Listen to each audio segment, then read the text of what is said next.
जय हिंद प्यारे साथियों, स्वागत है आप लोग का हमारे YouTube channel captain K2 academy में। आज हम लोग पढ़ने वाले हैं कक्षा 10वीं का कुछ 10 महत्वपूर्ण ऑब्जेक्टिव। ठीक है, 10 महत्वपूर्ण ऑब्जेक्टिव देखने वाले हैं जो 2025 की जो एग्ज़ाम होने वाली है उसके लिए बहुत ही इम्पोर्टेंट है, बहुत ही महत्वपूर्ण है। तो आज हम लोग सामाजिक विज्ञान का 10 ऑब्जेक्टिव प्रश्न लेकर आए हैं आप लोग के समक्ष। इसे आप लोग देखिए और एग्जाम में अगर अच्छे तरीके से समझ रहे हैं, देख रहे हैं, तो उम्मीद करिए कि यहाँ से प्रश्न आने तय हैं। ठीक है, ये हम 100% गारंटी नहीं ले रहे हैं कि मतलब यहीं से आएंगे। कहने का अर्थ है कि अगर आप इसको ईमानदारी से कर रहे हैं, ठीक है, तो प्रश्न यहाँ से रहेंगे। ठीक है, तो चलिए बिना किसी देरी का बस 5 मिनट का वीडियो में आपको 10 प्रश्न डेली को हम दे रहे हैं लेकर। ठीक है, नित्य रोज 5 मिनट में 10 प्रश्न आपके नित्य रोज चढ़ जाएंगे। आप लोग देखिए और अपना प्रैक्टिस जारी रखिए, क्योंकि बोर्ड एग्जाम में अधिक से अधिक मार्क्स अर्जित करना है और ज्ञान को भी बढ़ाना है। तो चलिए पहला प्रश्न की ओर हम लोग अग्रसर होते हैं, देखते हैं। पहला जो प्रश्न है, राष्ट्रवाद की अवधारणा का जन्म किस घटना को माना जाता है? तो आप लोग को पता होना चाहिए, जो पहला जो चैप्टर है आपका यूरोप में राष्ट्रवाद पढ़ना है और कहा जाता है कि राष्ट्रवाद की अवधारणा का जन्म किस घटना को माना जाता है। तो पुनर्जागरण काल देखिए, पुनर्जागरण काल इटली के फ्लोरेंस शहर से हुआ था। ठीक है, ये पुनर्जागरण होता क्या है? तो पुनर्जागरण काल कहने का अर्थ है कि लोग अंधविश्वास के जंजीर को तोड़ करके वैज्ञानिक तरीके से सोचने पर मजबूर हुए, लोगों को अपने देश के प्रति प्रेम की भावना जगने लगी, तो उसी को हम लोग पुनर्जागरण कहते हैं। यानी कहने का मतलब वैज्ञानिक तरीके से लोगों में जो सोचने की जो क्षमता विकसित हुई, ठीक है, लोग पुनः जो पुरानी विचारधारा था उसको तोड़ करके लोग पुनः से नई विचारधाराओं को अपनाने लगे, उसी को पुनर्जागरण कहते हैं। तो राष्ट्रवाद की अवधारणा का जन्म किस घटना को माना जाता है? पुनर्जागरण काल को। और इसी में प्रश्न आ सकता है कि राष्ट्रवाद का अग्रदूत किसे माना जाता है? तो नेपोलियन बोनापार्ट को राष्ट्रवाद का अग्रदूत माना जाता है। ये भी प्रश्न आ सकते हैं इसमें। ठीक है, प्रश्न संख्या 2 की अगर बात करें तो गुलामगिरी नामक पुस्तक के लेखक कौन है? गुलामगिरी ये जाति प्रथा से संबंधित पुस्तक है।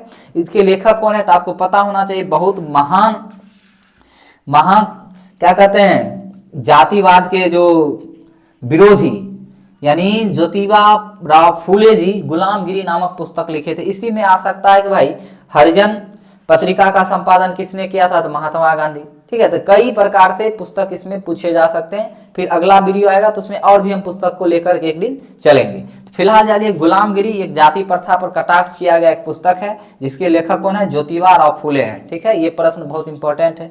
फिर अगला प्रश्न है कि 1829 में एड्रियानोपल की जो संधि हुई थी वो किस देश के साथ हुई थी? 1829 ईस्वी में, अगर आप लोग पढ़े होंगे, पहला ही चैप्टर यूरोप में राष्ट्रवाद से ये भी है कि एड्रियानोपल की संधि किस देश के साथ हुई थी?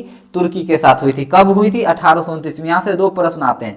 एड्रियानोपल की संधि किस देश के साथ हुई थी? तुर्की के साथ हुई थी। और ये कब हुई थी एड्रियानोपल की संधि? 1829 ईस्वी में हुई थी।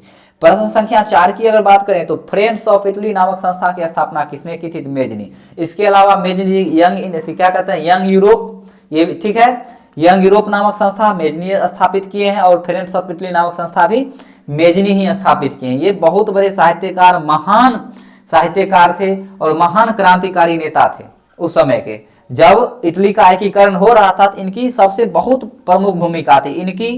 ठीक है, गैरिबाल्डी जी की। तो ये सब इटली के एकीकरण में, इटली को मिलाने में, इटली को एक करने में सबकी बहुत महत्वपूर्ण भूमिका रही। उसी क्रम में इन्होंने फ्रेंड्स ऑफ इटली नामक संस्था की स्थापना की। इसके अलावा यंग यूरोप और यंग इटली नामक संस्था भी मेजनी ही स्थापित किए हैं। फिर अगला प्रश्न की ओर बात करें, प्रश्न संख्या 5 कि श्रीरंगपट्टनम में स्वतंत्रता के प्रतीक का वृक्ष कौन लगवाया था? ये भारत के संदर्भ में आ गए हैं कि श्रीरंगपट्टनम एक जगह है, वहां स्वतंत्रता के वृक्ष का प्रतीक कौन लगवाया था? तो टीपू सुल्तान। टीपू सुल्तान कहाँ के शासक था? मैसूर का। कहाँ का था? मैसूर का। ऐसे शेर मैसूर भी इनको कहा जाता है, क्योंकि इनके बारे में मतलब एक कहावत प्रचलित है कि इन्होंने बचपन में ही शेर से लड़ गए थे, शेर से लड़कर शेर को मार दिया था, इसलिए इनको शेर मैसूर भी कहा जाने लगा उस समय। तो टीपू सुल्तान जो थे वो श्रीरंगपट्टनम में स्वतंत्रता के प्रतीक का वृक्ष लगवाया था। कौन? टीपू सुल्तान लगवाए थे। ये भी बहुत महत्वपूर्ण प्रश्न है। फिर आगे की ओर बात करें तो इटली का तलवार किसे कहा जाता है? तो इटली के एकीकरण जब हो रहे थे तो उसी क्रम में इटली का जो तलवार किसको कहा जाता है? गैरिबाल्डी को, गैरिबाल्डी जी को। और तलवार मतलब ये नहीं समझिए एक धार, कहने का मतलब है कि इटली के एकीकरण करने में अंतिम भूमिका किसकी थी? अंतिम भूमिका किनकी थी? गैरिबाल्डी की। ये क्या थे? ये नाविक थे। क्या थे ये? पेशे से क्या थे? ये नाविक थे। पेशे से क्या थे गरीवाली, नाविक थे। और बेचारा क्या हुआ, सारा चीज जीत करके जो भी मिलान करवाना था उस सबको लेकर के और जो वहां का राजा था उसके हाथों में सौंप दिया और ये अपने किसान का जीवन व्यतीत करने लगे। किसका जीवन, किसान का जीवन ये खुद व्यतीत करने लगे। ऐसे महानुभाव व्यक्ति थे। इन्हीं के बारे में लाला लाजपत राय का कथन है, या बाल गंगाधर तिलक का, लाला लाजपत राय का ही कथन है इन्हीं के बारे में। चलिए अगला बात करते हैं कि भारत में पहला छापखाना किन लोगों के द्वारा लाया गया था। जो भारत में जो छापखाना समझ रहे हैं ना, छापखाना यानी कहने का मुद्रित करना, मतलब जहां पर हम लोग किसी पुस्तक को, जो पुस्तक की छपाई करते हैं या कोई भी चीज की, ठीक है, पुस्तक या कोई कैलेंडर हो, कोई भी चीज, उसी को छापखाना कहते थे। तो छापखाना किन लोगों के द्वारा लाया गया था, पुर्तगाली लोगों के द्वारा भारत में लाया गया था, ठीक है, लगाया गया था पहले, लेकिन लाया गया था रोमन मिशनरियों के द्वारा। लाया किसके द्वारा गया था, रोमन मिशनरियों के द्वारा। लेकिन भारत में पहला छापखाना लगाया किसके द्वारा गया था, तो पुर्तगाली लोगों के द्वारा लगाया गया था। फिर 8 नंबर प्रश्न की ओर बात करें तो वर्नाक्यूलर प्रेस एक्ट को कब पारित किया गया।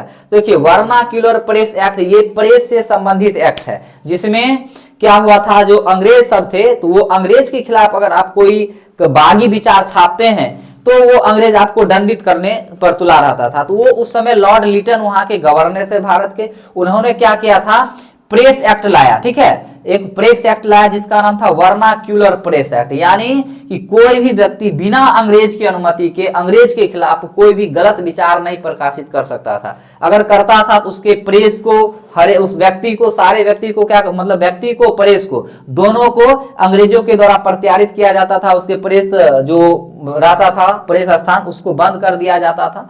तो 1878 ईस्वी में ये वर्नाक्यूलर प्रेस एक्ट आया, जिसका कौन लागू किया था, लॉर्ड लिटन लागू किया था। फिर आगे जाइएगा, लॉर्ड रिपन जो इससे अच्छा व्यक्ति था, उदारवादी था, वो हटा दिया था। फिर 9 नंबर की बात करें तो भारत में प्रकाशित होने वाला पहला साप्ताहिक पत्र कौन था, तो साप्ताहिक पत्र जो एक सप्ताह पर निकलती है वो बंगाल गजट था, ठीक है, बंगाल गजट। वैसे भारत में जेम्स अगस्टन हिकी का नाम सुने होंगे, उनको भारत में क्या कहते हैं, भारत थी पत्रिका का या जनक कहा जाता है, ठीक है। भारत में वही जेम्स अगस्टन हिकी, अंग्रेजी थे लेकिन भारत के संदर्भ में वो बहुत अच्छा काम किए थे।